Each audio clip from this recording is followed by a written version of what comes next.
This is the pesto that Pooja recommended. Was talking about.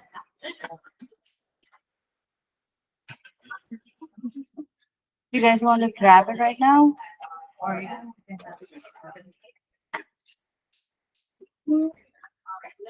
It's like huge. Pablo, are you going to be hungry? I will eat later. I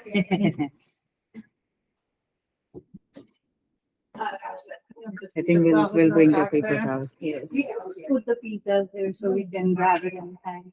Yes. Yeah, let's keep it over here. So Your. just put it on here. No, no, right. And it's got, no, thank you. Yeah, let me move that pillow.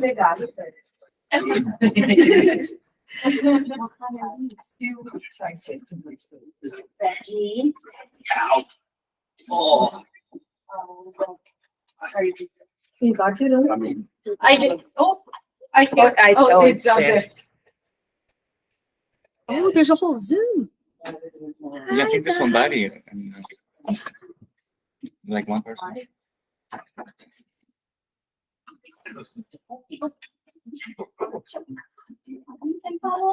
Hmm? Hungry? I will eat later. I want people to hear me instead of me showing. Yeah, like. This is good. Catherine, can you hear us? Just making sure. Yep, I can hear you. Yeah, okay. Yeah, thanks. oh, yeah, Hi, you're very welcome. Okay. Where are you joining us from? I'm actually at a coffee shop. I just left Marlboro Clinic. Oh, okay. Yeah. Enjoy your coffee. Thanks. So are we all set? Ready? Yeah. Okay. Perfect. A lot of new faces in Shrewsbury. For those who don't know me, my name is Pablo. I'm a physical therapist at Worcester. And a few weeks ago, one of the therapists, or a couple of the therapists in Clinton, asked me to go and offer an in-service in vestibular rehab, and turned out pretty well. So Susan suggested to do it here. So even when I put some slides together, I want this to be more of a conversation instead of just me telling you, this is what I do, this is how you should be doing. So we can collaborate and, collaborate between teams to care about for our people, right? So I think we all can agree that vestibular or vertigo is a very umbrella term, right? And there are many ways to be dizzy or feel this, and it means different things for patients, and it means many different things for clinicians. So when we get that R42 code, meaning dizziness and giddiness, now we have to figure out, okay, what type of vertigo am I dealing with, if any type of vertigo, right? So like anything, it's all on our subjective, right? The more time I spend asking questions, thank you. Can she see me still? Yes, she can. The more time I spend asking the right questions, the easier it's going to be for me to map the road and see where am I supposed to go with this vertigo. And there's certain language the patient is going to share with me that might guide me, right? For example, if I have a BPPV patient, it's always going to be this spinning sensation. It's very clear. This person is laying down on their bed and is spinning. Or they wake up in the morning, they're fine, but as soon as they roll over to a certain side, the room spins for a little bit, right? And it will depend on what canal is the one affected, right? Usually the posterior canal doesn't feel too bad, or it does, but it usually lasts a few seconds, maybe 30 seconds, 20 seconds, 10 seconds, a minute, and then it goes away, right? Horizontal canal, much more insidious. They don't necessarily need to lay down. Sometimes they just need to move their head to look at something, and they started spinning really bad. They fell to the floor. They ended up in the hospital. They vomited, very invalidating.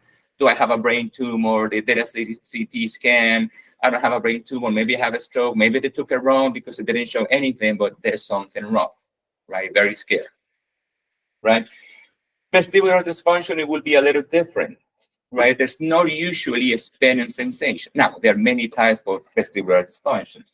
If I have a neuritis or labyrinthitis, yeah, I might have that presentation. But in general, that person is going to complain, is going to report a sensation of imbalance, plain imbalance. I closed my eyes in the shower, I felt like I lost it, right? I was walking in the hallway and I'm kind of going to one side and my family makes fun of me that I look drunk, right? And as I said, they're very surface and visually dependent. If I'm not on level floor, my symptoms might get worse. And my favorite, cervicogenic vertigo. Why is it my favorite?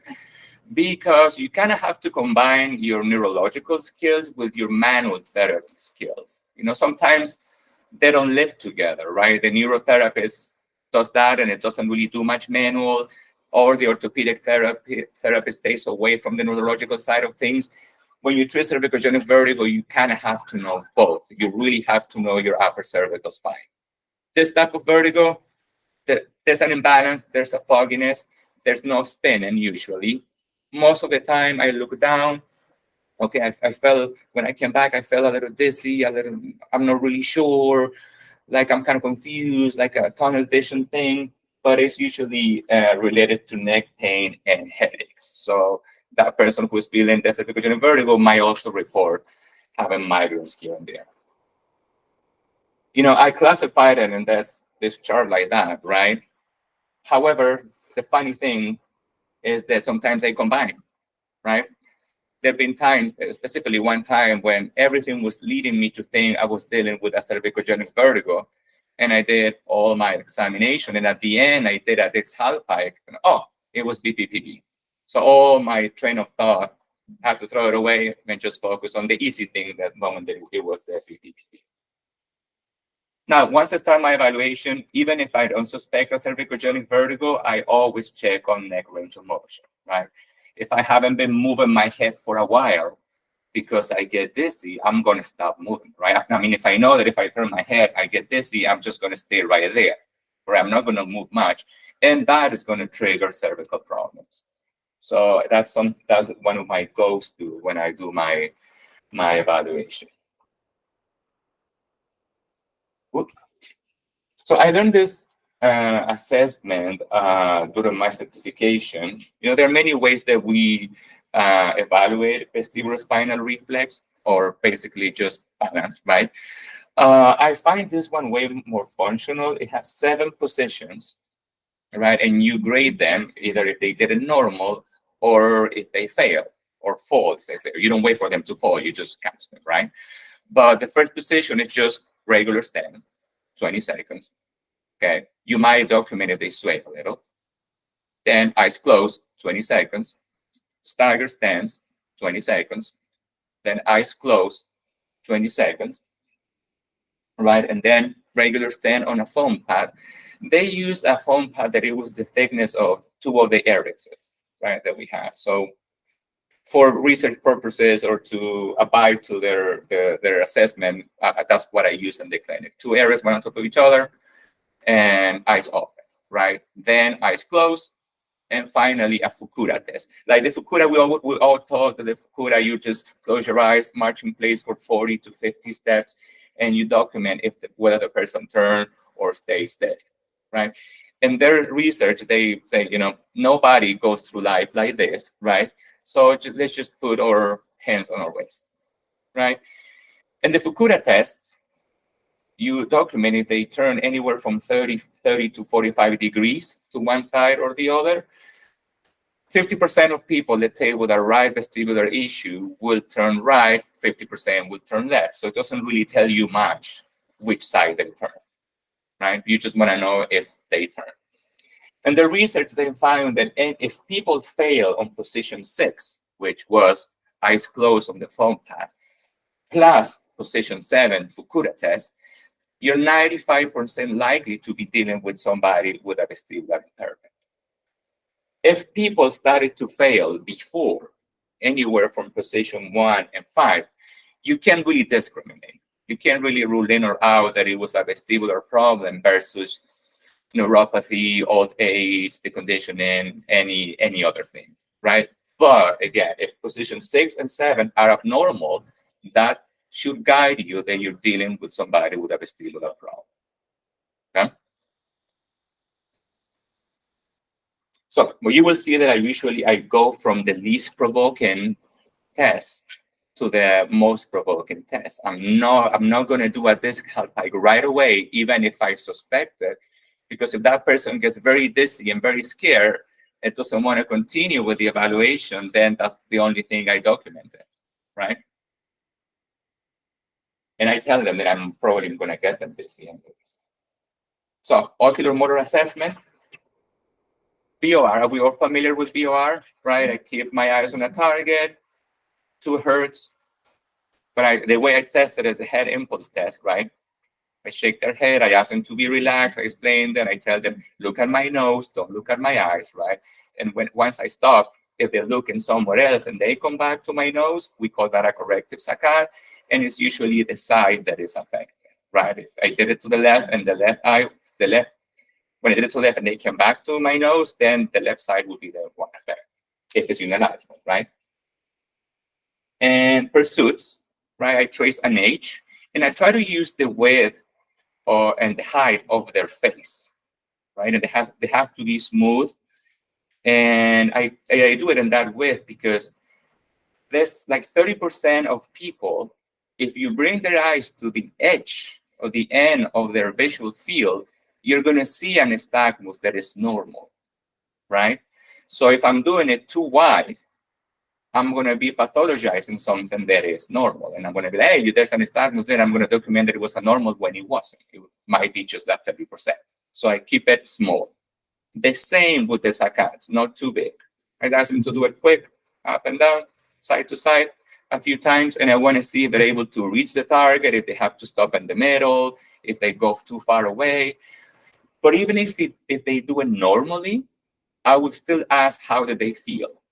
Somebody with a concussion, for example, might be able to do all of that, but then they're going to tell you that was too much, right? Now I feel dizzy. Now I feel eye strain. So I will still consider that as an abnormal find, even when mechanically it looks fine. Convergence. I always, different places I read, different courses I go, it's like, oh, it's 10 inches from your nose. Sometimes it's 4, sometimes it's 6. I usually keep it at 6 to 4 inches from the nose, right? And you want to see if both eyes go at the same time.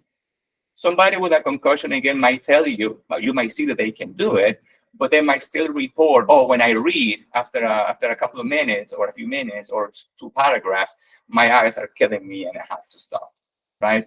So that's when I go to my, I always do it anyways, but I go to my cover and uncover test, right?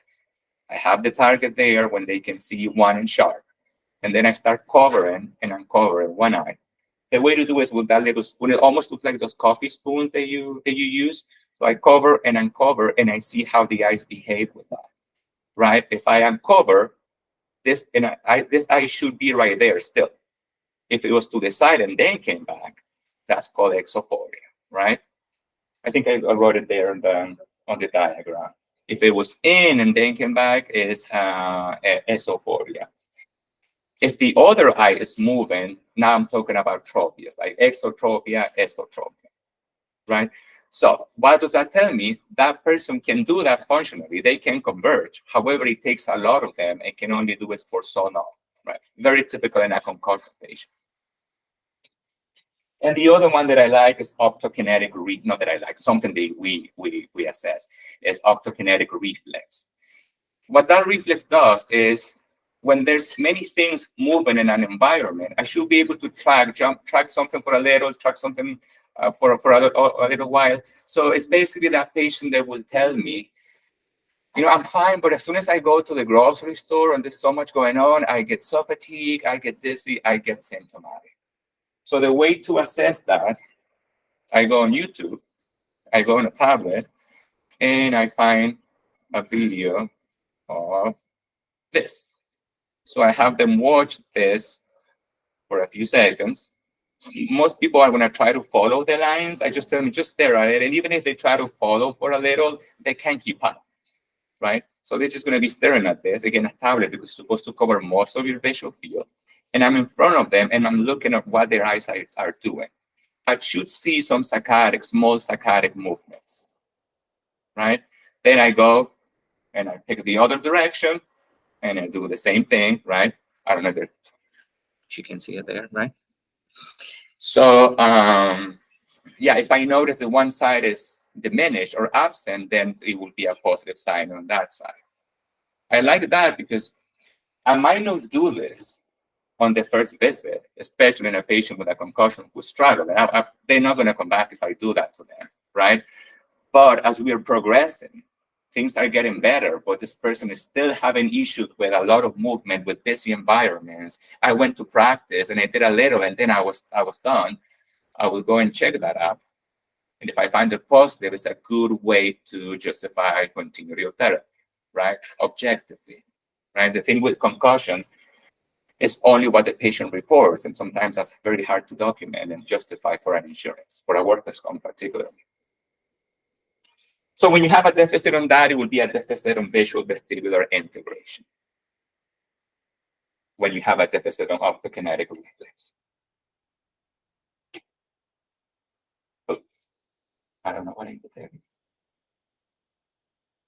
The most common feature, or typical feature of vertigo is the nystagmus, right? And sometimes it can get a little tricky. On BPPV, I will see the nystagmus when I move a patient usually to an horizontal position, right? Sometimes we get a little caught up on where is it going? Is it geotropic, like beating to the floor, ageotropic? Is it rotating? The problem is you cannot always see that, especially when we don't have the goggles. If you have them, you can record great, but which outpatient clinic has that, right? I've seen it. You've seen one? I've never. I mean, I've seen it on courses. I've never seen it on the like in a real life. So, but what matters to me most of the time is how long it lasted and how intense it was, because that way I can track it. Like, oh, I did this half bike that lasted 20 seconds, but then after treatment, it's lasting 5, it's lasting 10. So then I can tell the patient, okay, this is getting better. I feel like it offers me more clinical relevance than actually seeing if it rotated this way or that way, right? Now, for the sake of learning, if I have a problem on my right posterior canal and I do a distal bike, right, that nystagmus should be upbeaten and rotating towards that ear, right? The thing is, when I'm doing this, or when I'm trying to stimulate or test right posterior canal, I might be stimulating left anterior, right? However, having BPPV over there is very uncommon. Doesn't usually happen. What will guide me to think somebody might have that if they were doing yoga and they're in a almost inverted position all the time, right? Now, if I am able to see an nystagmus, and if it was this left anterior canal, that nystagmus should be downbeaten, right? So even if they don't have their eyes open, I still should see like the lower eyelids, bouncing, right? But I'm still most of the time I'm going to think if I wasn't able to see the nystagmus, or see the shape or the form or the direction, I might think that is the posterior canal. Yeah. There are maneuvers for the anterior superior canal. They're actually quite easy. You just hang the head, lift it, and that's it, the person out. If that was the case. Now, if you have a peripheral, particularly one-sided dysfunction, peripheral could be Meniere's disease, could be neuropathy, right? Could be a schwannoma. That nystagmus, if I'm observing that nystagmus, that should be, let's say my right ear is affected. I have neuropathy in my right ear. That nystagmus should be beaten towards the left side, because to my brain, this is diminished, this is hyperactive for my brain, right? So it's going to beat that way. If I look away from my affected ear, it's going to become bigger, maybe faster. If I look closer, it's going to be smaller, right? If I look up, it's still going to go that way. So it always goes on the same direction, away from the affected ear. Again, it might change amplitude and speed, but it's always going to go that way, okay? If I have a central issue, if I had stroke, if I have a tumor, if I have anything else going on in my brain, then that nystagmus is going to be all over the place. If I look that way, it's going to bounce that way. If I look up, it's going to go up. If I go that way, it's going to go that way. If I'm in the center, it might diminish a little, maybe not really, it might rotate. So it's not going to have a defined path. So what do I do if I see that? If that person was referred by a primary care doctor, I might refer that to a neurologist just to be sure. If that person has already been seen by a neurologist, I might not worry so much. Okay? Have you seen that, like in clinic? Not in clinic. My partner had a student, and they were having a meeting, and I was seeing her having an nystagmus all over the place. But I wasn't in a clinical setting, so I stayed quiet. Then I mentioned, hey, she had an nystagmus, like a central one. But that was very anecdotic. I've never seen it in the clinic. And did I cover that? Yes. Is the central nystagmus also kind of dependent on the light? Like in the dark, it becomes clear? As compared to peripheral nystagmus? Yeah, I'm not really sure about that. If light does it, to be There's honest. a correlation. I think there is a correlation between the light being there, so you can actually differentiate between a peripheral vestibular nystagmus versus a central.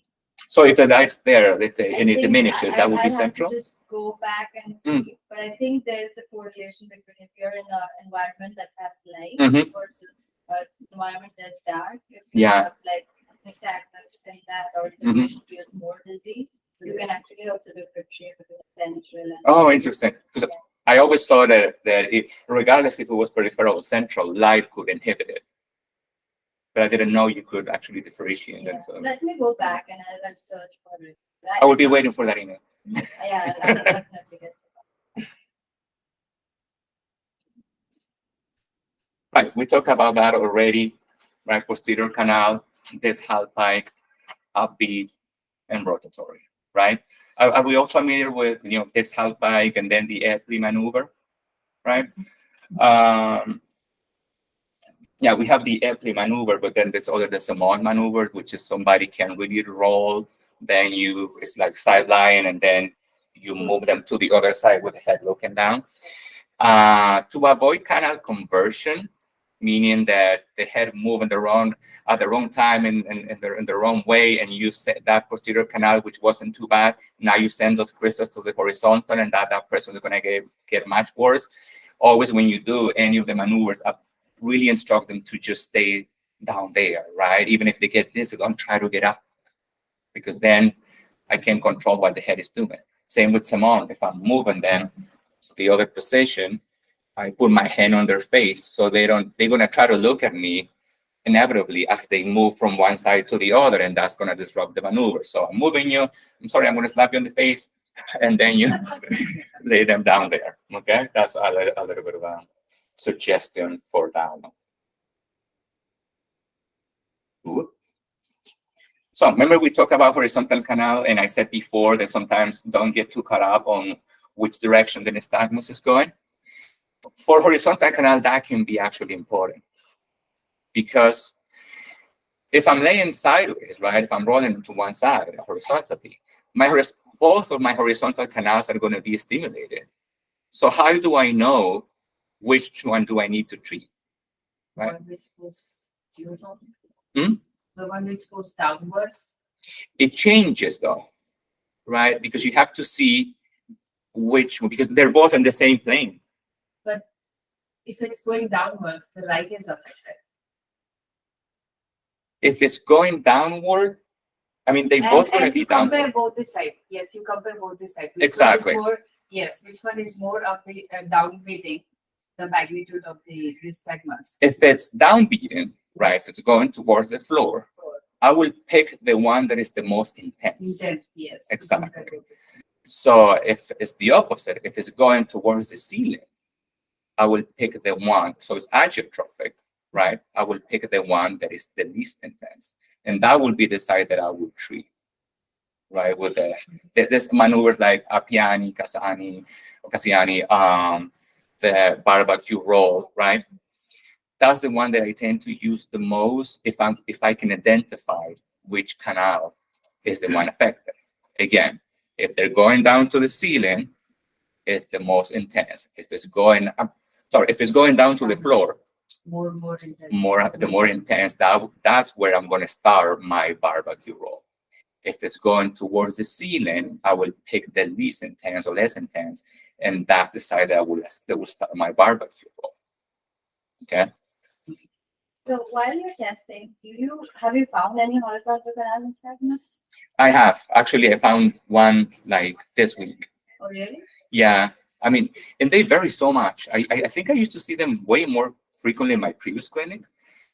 And now in Greendale, this last 4 years, I might have seen 3. And there was one that scared me because I couldn't really see them. It was so intense that the eyes were like just 2 lines. I couldn't even see the nystagmus. Yeah, so I was like, and she was like, I'm gonna vomit. So I'm gonna let you live another day. We're gonna try this next session, because I was myself a little overwhelmed because I couldn't even see what was happening. And it was before my certification, so I hadn't learned the magic maneuver yet. So again, before I was just relying on being able to find the direction, but as I said, I couldn't even find it. It was so intense that it was like, I can't even, it wouldn't stop either. So I was like, it was probably this one now that I think about it, because how long it lasted, the agiotropic.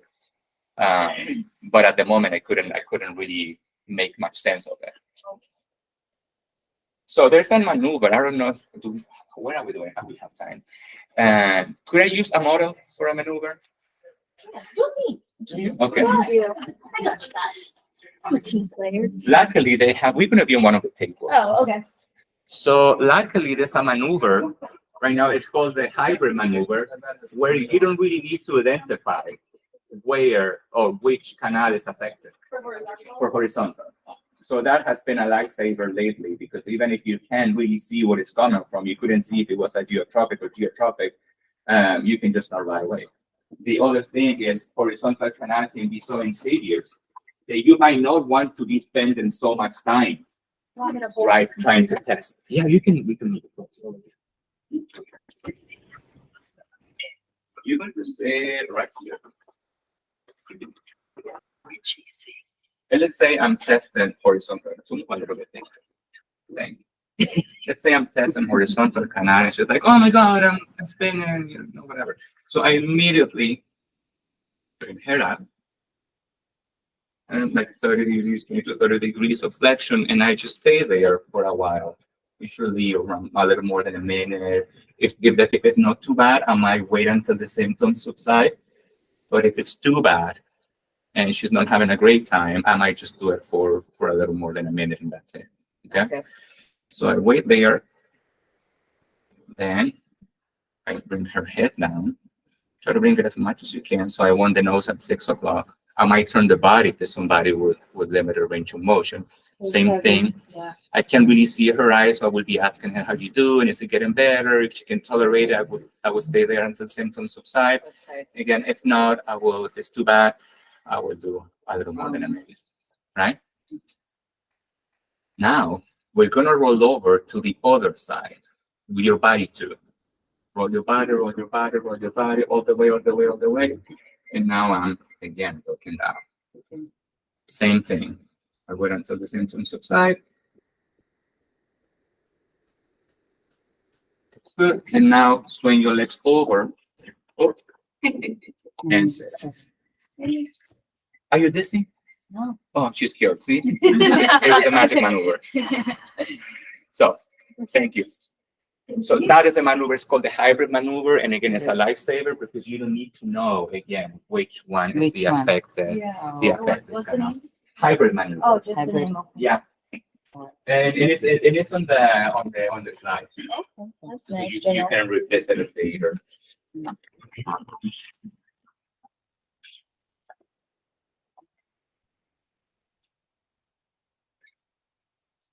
Now, particularly with vestibular dysfunction, I mean, somebody with BPPV, luckily, many times you only need sometimes one session, right? This person thought they had a brain tumor.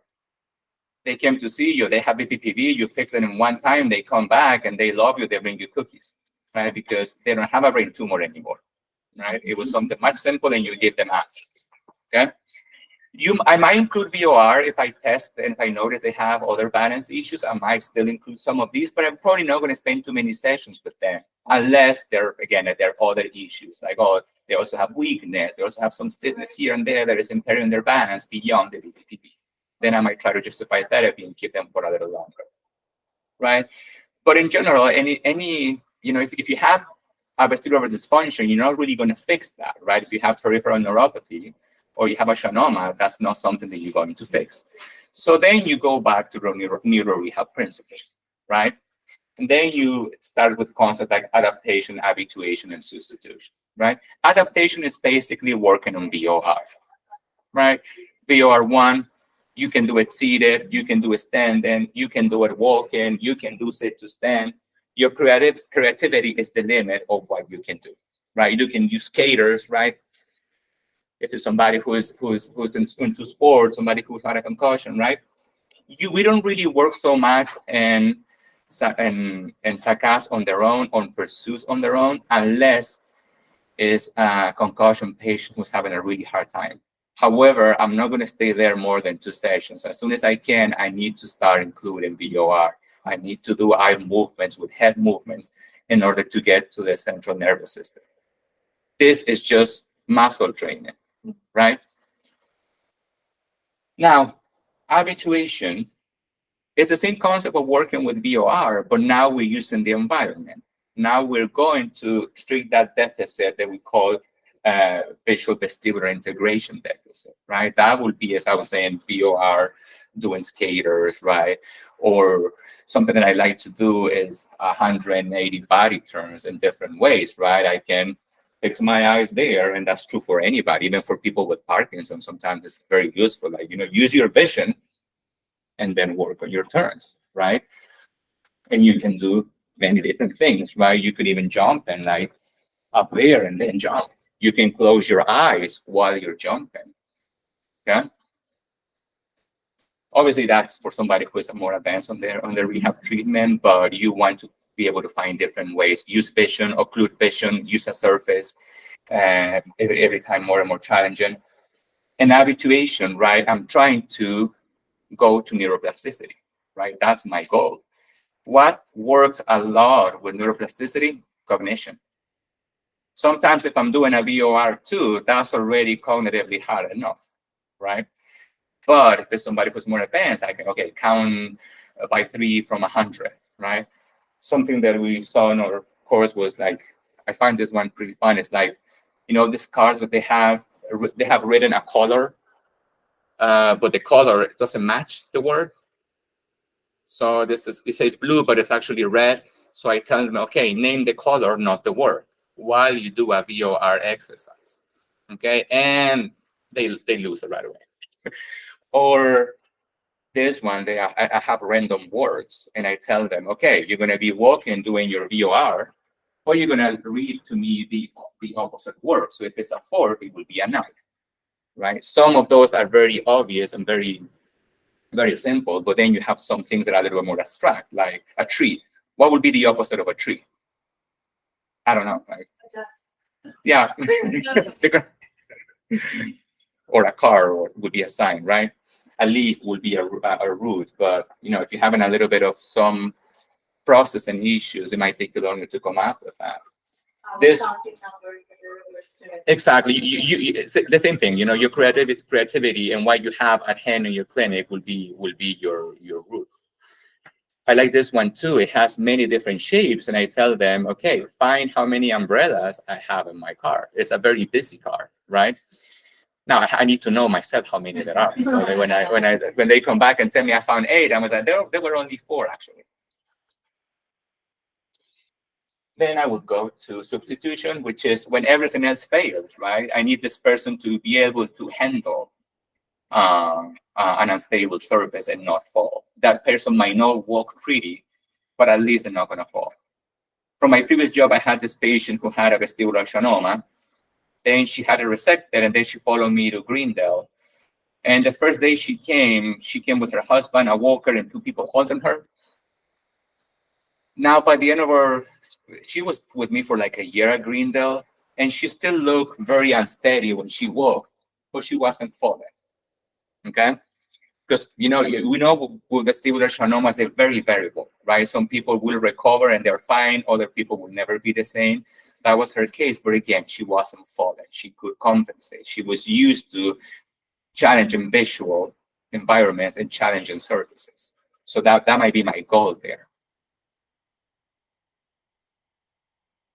There's like a dosage there. for VOR exercises. It tells you, that you have to do it frequently. You have to do it a lot, at least 12 minutes a day. If it's unilateral, if it's bilateral, you want to do it more, up to 20 to 30 or 40 minutes a day. So what I tell them right now in the clinics, 3 times a day, 2 minutes this way, 2 minutes vertically, do it 2 other times later in the day when I'm just starting. Then I might bump up that. And then it is a combination of everything, right? If they're going to do walking, if they want to do VR2, I take that as the whole thing. Finally, cervical joint vertigo is the last slide, and even when I said it was my favorite, right? Again, you combine your neurological experience, your neurological skills with your manual therapy, and that's important there. Regular range of motion, right? I go and would type occipital musculature. Oh, it hurts back there, but I'm also I feel it in my eye, and I was like, oh, okay, that gives me a clue that I'm dealing with that, right? Deep neck flexor endurance. If it's weak, immediately homework would be plain and simple chin tucks. Somebody with a concussion, they don't want to do it until they discover that every time they get a really bad headache, if they do chin tucks, they feel a little better, right? Also, OA and NAA mobility. At least in Maitland, they had a research. They were saying that if there's a how we test AA rotation, right? Full flexion, and then rotate. If there's a difference in 20 degrees, there's a correlation with cervicogenic headaches. So I will measure that also to track my progress and my treatment. Another one interested in head, neck, and cervicogenic headache, sometimes they might present with visual impairments or ocular motor impairments if I take them to full rotation. So the way what I will do is get end of range rotation, and then I just test their smooth pursuits, right? That if they cannot do it again, that might cue me into seeing and considering this as cervicogenic vertigo. I don't know if you guys, if you do the cervical joint position error test. So it's basically, I think in the course here, one of the courses that we took, but the person, the instructor was doing it from like the other side of the room, and that's going to be really hard to actually be accurate. So this is supposed to be 1 meter or 3 feet if we're in America, away from the wall. So the back of the chair should be 1 meter away from the wall. I put the laser on their head, right? Once I find the center, then I would put this sheet, right? And then I will ask, well, kind of, okay, right there.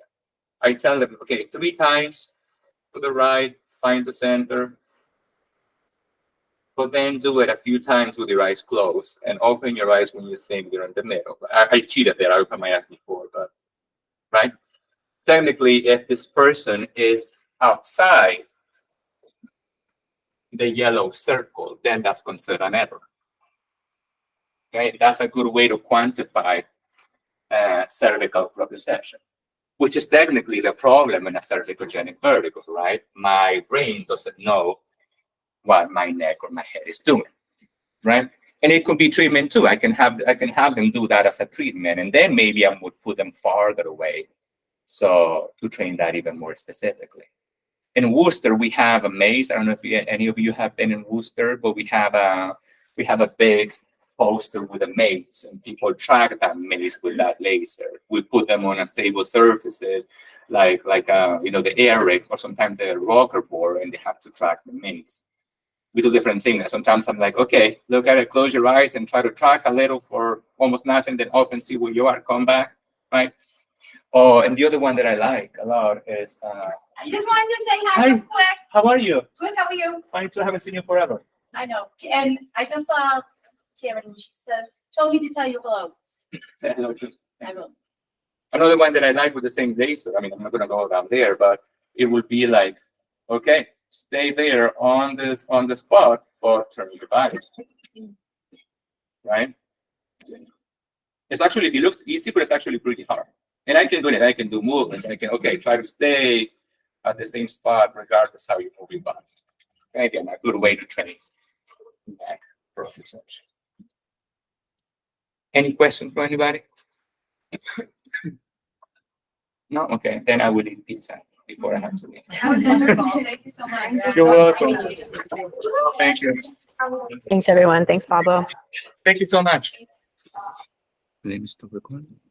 Oh, it's not a screen, it's that screen. Hmm?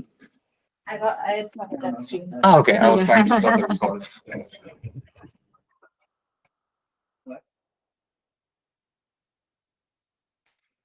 I hope you didn't have too much documentation to catch up with.